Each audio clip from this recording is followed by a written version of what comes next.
Hi hello friends, welcome to my YouTube channel Vision mathematics classes. आज हम लोग देखने वाले हैं द्विघात समीकरण।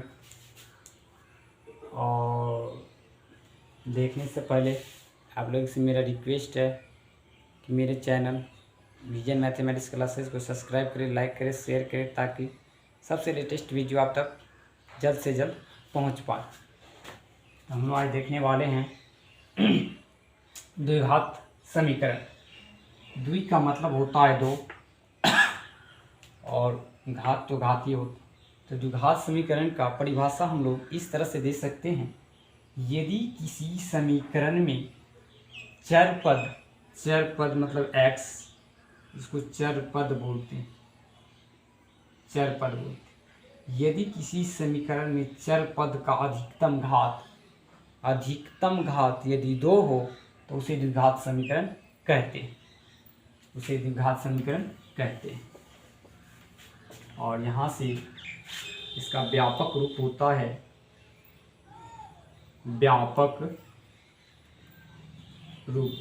द्विघात समीकरण का जो व्यापक रूप होता है, स्टैंडर्ड फॉर्म जो होता है, व्यापक रूप, द्विघात समीकरण का व्यापक रूप होता है ax² plus bx plus c equal to 0, जहाँ a इक्वल टू 0 नहीं होना चाहिए और a b c वास्तविक संख्या है। क्या है? वास्तविक संख्याएं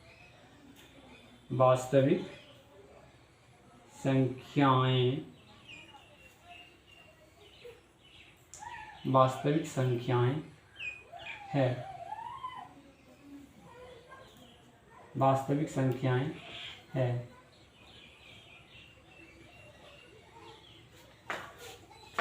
द्विघात समीकरण का व्यापक रूप होता है ax² plus bx plus c equal to 0, जहाँ a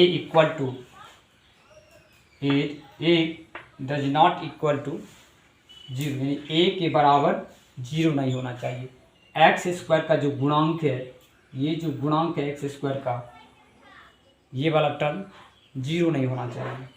जब ये वाला टर्म 0 ही हो जाएगा तो द्विघात समीकरण का भी ये डिफिनीशन बोले हैं कि यदि किसी समीकरण का चर पद का अधिकतम घात 2 हो तो उसे द्विघात समीकरण कहते हैं। क्या कहते हैं? उसको द्विघात समीकरण कहते हैं। अधिकतम घात 2 हो तो उसे द्विघात समीकरण कहते हैं। और ये भी सी जो होते हैं वास्तविक संख्याएं होते हैं, और ये जो x होता है इसी को चर पद बोलते हैं। चर पद, वेरिएबल, इंग्लिश में उसको वेरिएबल बोलते हैं, बदलने वाला। ये जो है बदलता, x के जगह पर कुछ भी आ सकता है, 1 2 3 4 कुछ भी हो सकता है। तो x जो होता है इसमें चर पद होता है। ठीक। और यहाँ से हम लोग जानते हैं द्विघात समीकरण को दो तरीका से अध्ययन करते हैं। द्विघात समीकरण को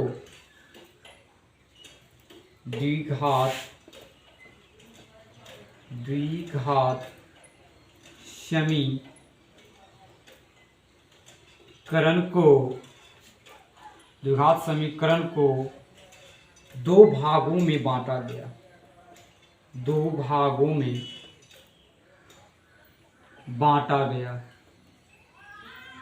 बांटा गया है। दो भागों में बांटा गया है।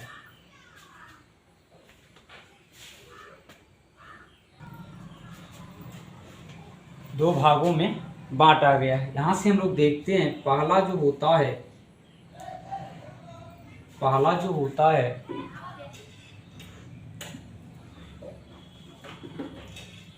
शुद्ध द्विघात समीकरण।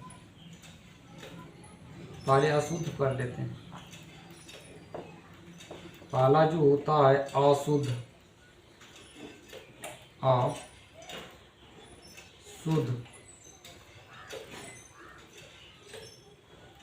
अशुद्ध द्विघात समीकरण क्या होता है? पहला जो होता है अशुद्ध द्विघात समीकरण, और समीकरण जो यहाँ पर टर्म जो है समीकरण जहाँ भी मिले कम से कम एक इक्वलिटी साइन लेके रहता है, कम से कम एक इक्वलिटी साइन जो रहता है वो मेंटेन करता है, और ज़्यादा से ज़्यादा जितना हो सके, लेकिन कम से कम एक इक्वलिटी साइन रहेगा तभी समीकरण कहलाते हैं, बाकी समीकरण नहीं कहलाते हैं। यदि हम यहाँ से इक्वलिटी साइन को हटाते हैं तो वो समीकरण नहीं कहलाएगा, एक्सप्रेशन हो जाएगा। क्या हो जाएगा? द्विघात एक्सप्रेशन हो जाएगा। तब यदि इक्वलिटी साइन को हटाते हैं तो यहाँ से द्विघात एक्सप्रेशन आ जाता है। समीकरण लाने के लिए कम से कम एक इक्वलिटी साइन रहना जरूरी है। और यहाँ से हम देखते हैं फर्स्ट टाइप जो है, पहला प्रकार जो इसका अशुद्ध द्विघात समीकरण, और इसको हम इंग्लिश में बोलते हैं इम्प्योर। क्या बोलते हैं इंग्लिश में? Impure quadratic equation.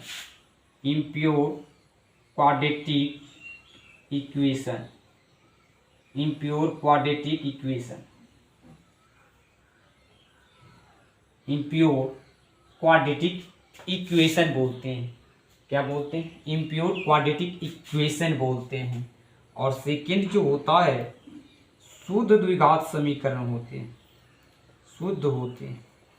शुद्ध का मतलब जो होता है, जो ऑड पावर वाले जो टर्म होते हैं वो नहीं होते हैं, यानी x का पावर 1 वाले टर्म जो होते हैं उसमें उसका कोएफिशिएंट 0 होते हैं। इसको शुद्ध द्विघात समीकरण कहते हैं। शुद्ध द्विघात समीकरण, शुद्ध द्विघात समीकरण को इंग्लिश में प्योर बोलते हैं। प्योर क्वाड्रेटिक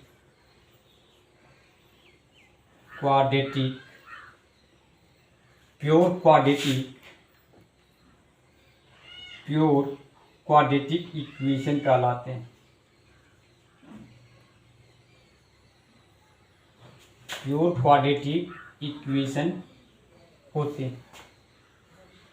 और यहाँ से जानते हैं, सबसे पहले हम लोग द्विघात क्वाड्रेटिक इक्वेशन किसे कहते हैं? द्विघात समीकरण। हम लोग सबसे पहले ये जानने के प्रयास करेंगे कि द्विघात समीकरण होता क्या है। तो हम पहले शुरुआत में बोल दिए थे कि द्विघात समीकरण का डेफिनेशन होता है, यदि किसी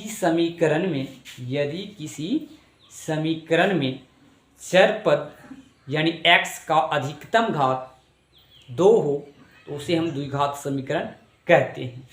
और द्विघात समीकरण का व्यापक जो रूप होता है ax² होता है प्लस bx और प्लस c = 0 होता है। और समीकरण लगा हुआ है यहाँ पर, तो इसलिए एक कम से कम समीकरण का डेफिनेशन होता है कि कम से कम एक इक्वलिटी साइन यानी बराबर का चिन्ह कम से कम एक होना चाहिए, तभी समीकरण होता है, बाकी नहीं होता। और यदि इक्वलिटी साइन हटाते हैं तो एक्सप्रेशन हो जाता है, समीकरण नहीं रहता। और जहां हम जानते हैं कि a = 0 नहीं होना चाहिए, क्योंकि परिभाषा से हम जानते हैं जब a का गुणांक x² का गुणांक जब 0 हो जाएगा तब तो क्वाड्रेटिक होगा नहीं, द्विघात समीकरण होगा नहीं, क्योंकि x² का गुणांक जब 0 हो जाए तो x² वाले टर्म तो रहेंगे नहीं, और जब रहेंगे नहीं तो अधिकतम घात 1 हो जाएगा, तो लीनियर हो जाएंगे, तो इसलिए यहाँ से एक कंडीशन देते हैं कि a जो होता है x² का जो गुणांक होता है उसको हम 0 के बराबर नहीं लिखते हैं, 0 नहीं होना चाहिए। और ABC जो होते हैं वास्तविक संख्याएं होते हैं, रूट में भी आ सकता है और बिना रूट में भी आ सकता है, क्योंकि रूट के अंदर में नेगेटिव नहीं आ सकते हैं। वास्तविक संख्या का डेफिनेशन होता है the addition of rational number और इरेशनल नंबर का एडिशन जो होता है रियल नंबर होता है, वास्तविक संख्या होता है। और यहाँ से हम लोग जानते हैं कि द्विघात समीकरण को 2 भागों में अध्ययन करते हैं। पहला भाग होता है ये वाला पार्ट है अशुद्ध द्विघात समीकरण, इम्प्योर क्वाड्रेटिक इक्वेशन कहते हैं। और सेकेंड पार्ट जो होता है द्विघात शुद्ध द्विघात समीकरण होते हैं जिसे हम प्योर क्वाड्रेटिक इक्वेशन कहते हैं। और दो टाइप्स में बांटते हैं और इजीली वन बाय वन अध्ययन करते हैं इसका।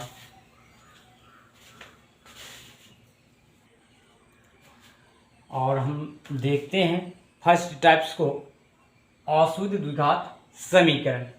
यहाँ पर अ मतलब होता है नहीं और शुद्ध मतलब होता है जो शुद्धता प्योर। अ मतलब नहीं होता है और शुद्ध मतलब जो शुद्ध नहीं हो, मतलब एक कैटेगरी में ना हो, उसको कहते हैं शुद्ध। यानी हम कह सकते हैं कि यदि जिस समीकरण में x का सभी पावर मौजूद हो, x का सभी पावर का मतलब ये होता है एक्स स्क्वायर का a x square plus b x और plus c x equal to, ये होता है अशुद्ध द्विघात समीकरण। कंप्लीट इक्वेशंस बोलते हैं इसको। क्या बोलते हैं? कंप्लीट द्विघात समीकरण। वाई पूर्ण रूप से अशुद्ध द्विघात समीकरण ये होता है। इसमें सारे पावर जो अवेलेबल है, द्विघात समीकरण है तो अधिकतम घात तो दो ही होंगे, लेकिन इसमें सारे पावर जो होते हैं चर पद का अवेलेबल होते हैं। x का पावर 0 है, x का पावर 1 है, x का पावर 2 है, इसलिए हम अशुद्ध कहते हैं। इसको क्या बोलते हैं? अशुद्ध कहते हैं। लेकिन जिस समीकरण में ये जो ऑड पावर वाली टर्म होती हैं ये नहीं रहते हैं, ये इवन पावर वाले टर्म जो रहते हैं उसको बोलते हैं शुद्ध द्विघात समीकरण। और जिसमें ऑड पावर वाला और इवन पावर दोनों ऐड रहते हैं उसको बोलते हैं अशुद्ध द्विघात समीकरण बोलते हैं। सबसे पहले हम लोग देखते हैं इसका व्यापक रूप होता क्या है। क्या होता है इसका व्यापक रूप? क्या होता है ये जो होता है इसका व्यापक रूप होता है, हम लोग पढ़े हैं अभी, a x square plus b x plus c equal to 0। और जहां हम लोग देखे थे कि a बराबर 0 नहीं होना चाहिए, क्यों नहीं होना चाहिए वो बात बता दिए। And a comma b comma c वास्तविक संख्याएं, क्या वास्तविक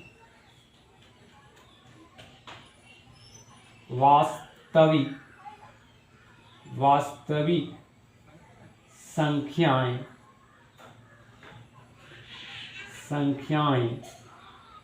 हैं। क्या है? वास्तविक संख्याएं हैं, रियल नंबर से। और इसको हम लोग दो तरीका से अध्ययन करते हैं, दो टाइप से अध्ययन करते हैं। टाइप फर्स्ट टाइप में हम अध्ययन करते हैं हम लोग बाय द स्क्वायर रूट्स या फैक्टराइजेशन, गुणनखंड विधि द्वारा। इसको हम लोग दो तरीका से अध्ययन करते हैं।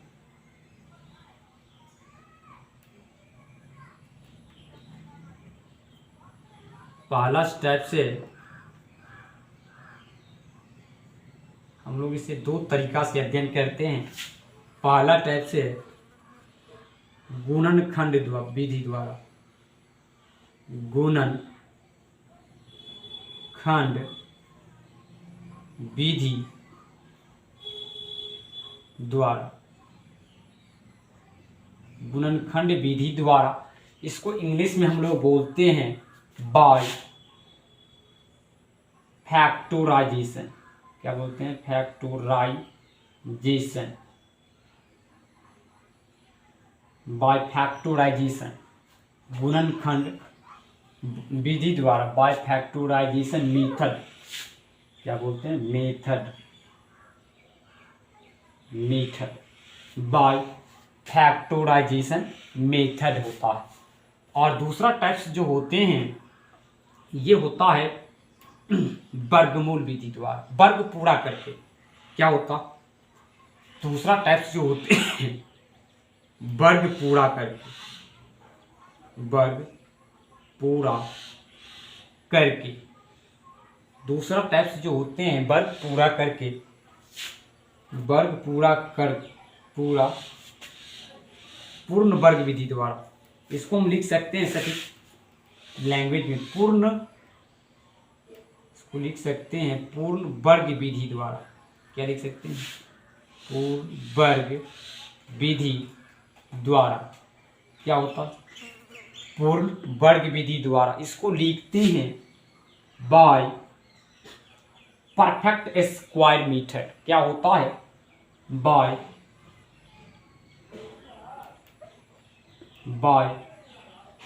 परफेक्ट, क्या होता है?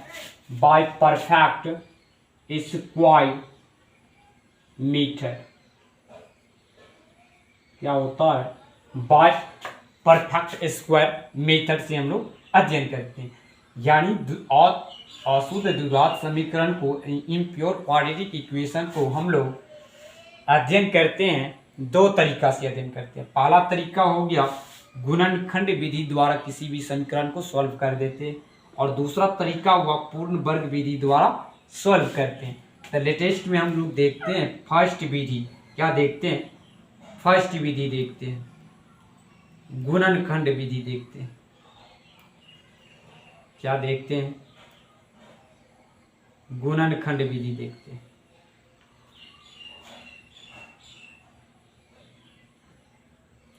गुणनखंड विधि देखते हैं। हम लोग देखते हैं फर्स्ट तरीका, अशुद्ध द्विघात समीकरण को सॉल्व करने का फर्स्ट तरीका क्या है? गुणनखंड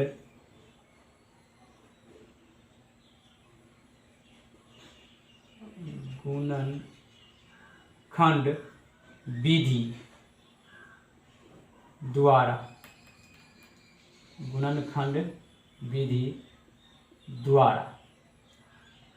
बार बार इंग्लिश नहीं लिखना चाहूँगा क्योंकि टाइम, इसलिए गुणनखंड विधि द्वारा इसको हम लोग लिखते हैं step 1, step by step solve करते हैं। गुणनखंड विधि द्वारा हम लोग किसी भी द्विघात समीकरण को स्टेप बाय स्टेप सॉल्यूशन करते हैं, और स्टेप बाय स्टेप यहाँ देखते हैं। स्टेप 1 सबसे पहले करना क्या है? स्टेप फर्स्ट जो होते हैं, स्टेप फर्स्ट क्या होते हैं? यदि कोई समीकरण दे दिया गया है, मान लेते हैं, क्या मान लें?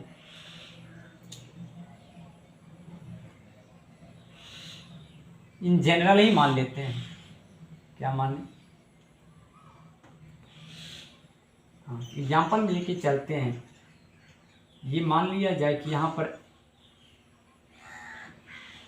2x स्क्वायर 2x स्क्वायर और प्लस 5x और प्लस 3 इक्वल टू क्या है? 0 है। और फर्स्ट स्टेप में हम लोग देखते क्या है कि एक्स स्क्वायर का गुणांक क्या है। फर्स्ट स्टेप में हम लोग क्या देखते हैं कि एक्स स्क्वायर का गुणांक क्या है, और एक्स स्क्वायर का जो गुणांक होता है, सबसे पहले हम लोग क्या करते हैं? अचर पद के साथ गुणा करते हैं। क्या करते हैं? अचर पद के साथ गुणा करते हैं।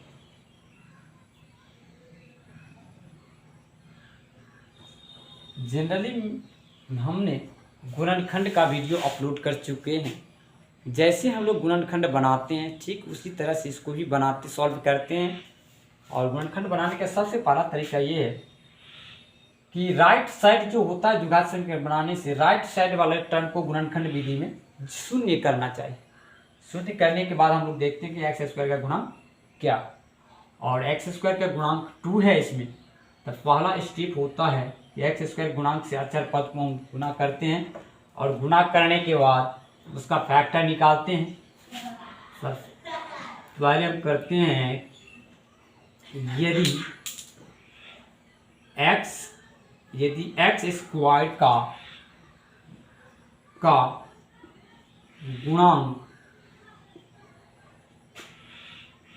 यदि एक्स स्क्वायर का गुणांक हो, यदि एक्स स्क्वायर का गुणांक हो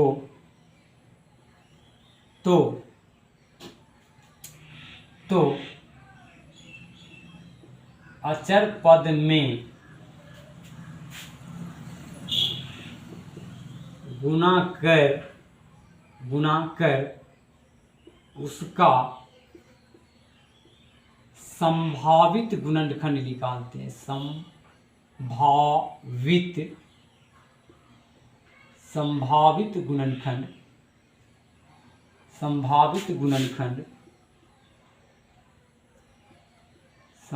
गुणनखंड निकालते हैं।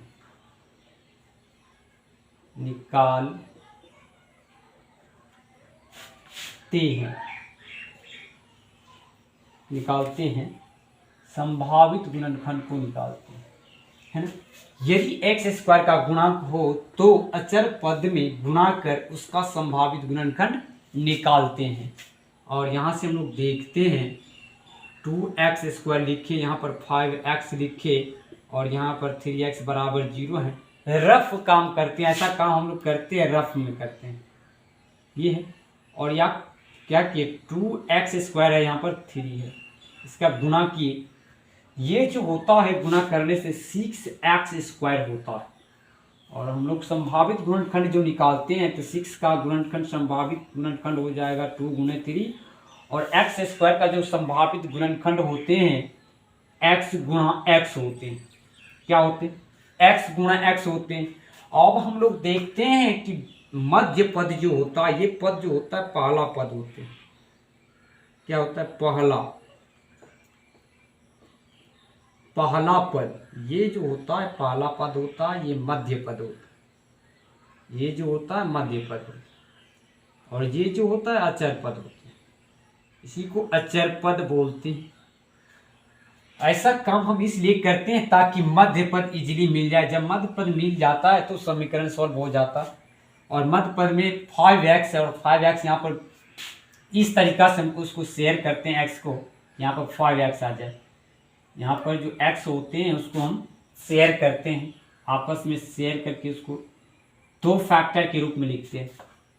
2 फैक्टर के रूप में लिखते हैं। और यदि यहाँ पर दोनों एडिशन का केस हो, क्या हो, यदि दोनों जोड़ वाला मामला हो तो उसको हम इसी तरह से लिखने का प्रयास करते हैं। यहाँ पर 2x + 3x, ये भी प्लस और ये भी प्लस, दोनों को ऐड करते हैं तो 5x होता है। प्लस में 5x, यहाँ पर प्लस में 5x है। और इतना करने के बाद हम लोग देखते हैं इस तरह से होता। और स्टेप सेकंड जो होता है उसमें हम लोग प्रयास करते हैं उसको a + b × a + b इस तरीका से लिख देते हैं। यानी सेकंड स्टेप में लिखते हैं समीकरण को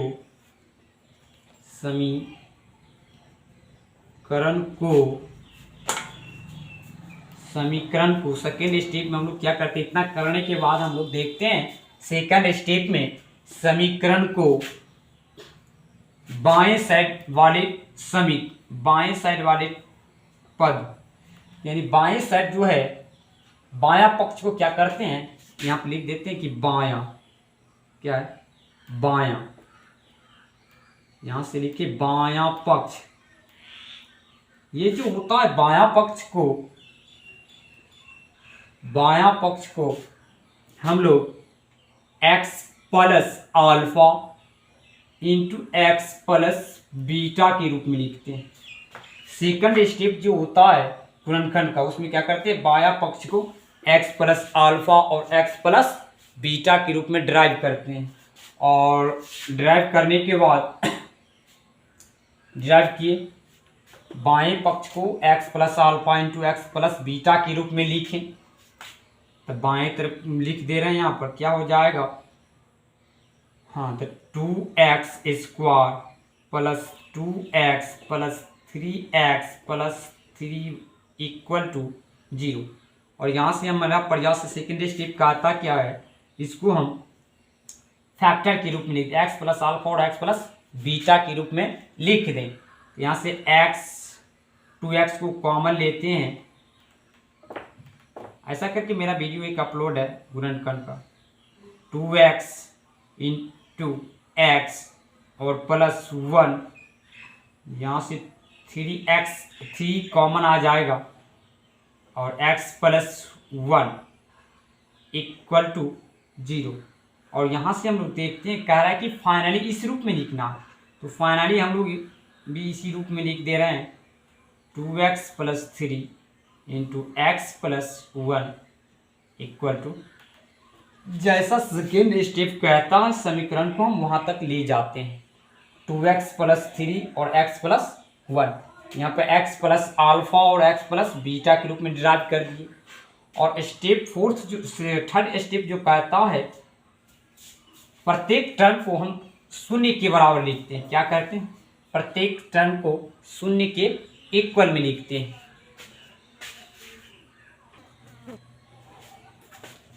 और यहां से देखते हैं स्टेप थर्ड जो होता है, स्टेप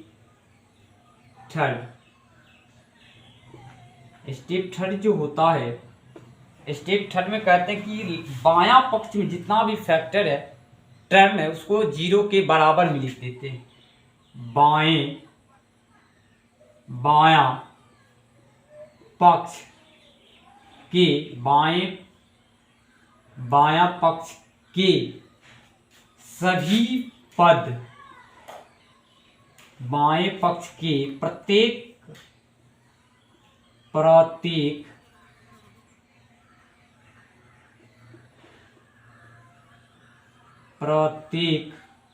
पद को, बाएं पक्ष के प्रत्येक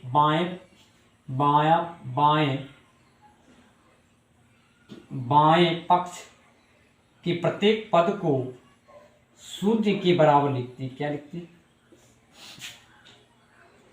शून्य के बराबर लिखते हैं,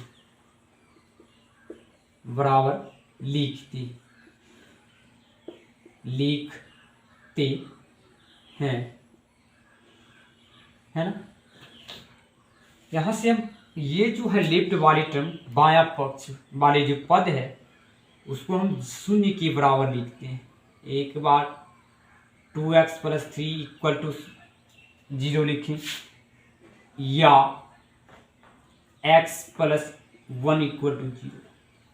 इसका मतलब ये होता है कि एक टर्म दोनों साथ 0 नहीं होगा, या तो ये वाला टर्म 0 होगा या तो ये वाला टर्म 0 होगा, है ना। अब यहां से इस रैखिक समीकरण को सॉल्व करते हैं। स्टेप 4 जो कहता है, स्टेप फोर्थ जो होता है स्टेप, वो कहता है कि रैखिक समीकरण को सॉल्व कीजिए। रैखिक समीकरण को हल करें। रैखिक समीकरण को हल करें। क्या करना? हल करें। रैखिक समीकरण को हल करें। अब ये रैखिक समीकरण होता है, इक्वालिटी के लेफ्ट साइड यदि ये प्लस क्वांटिटी है तो इस राइट साइड जाने से उसका चिन्ह बदल जाएगा। क्या हो जाता है? लेफ्ट यदि प्लस है तो राइट जाते हैं इसका चिन्ह परिवर्तन हो जाता है। और यहां से भी यही होगा, प्लस है तो माइनस हो जाएगा। और क्या करते हैं, यदि 2x का गुणांक कुछ ना कुछ हो तो उसको अगला स्टेप में क्या करते हैं, उसको डिवाइड कर देते हैं। और यहां से हम लोग लिखते हैं फाइनली, यहां से लिखते हैं अतः x बराबर -3/2 -1, यही इसका आंसर हो गया। और यही सारे स्टेपों को मेंटेन करते हुए हम लोग यहाँ तक आए, है ना। और अगले क्लास में हम लोग देखेंगे कुछ इस पे प्रॉब्लम देखना है और शुद्ध द्विघात समीकरण के बारे में डिटेल्स पढ़ना।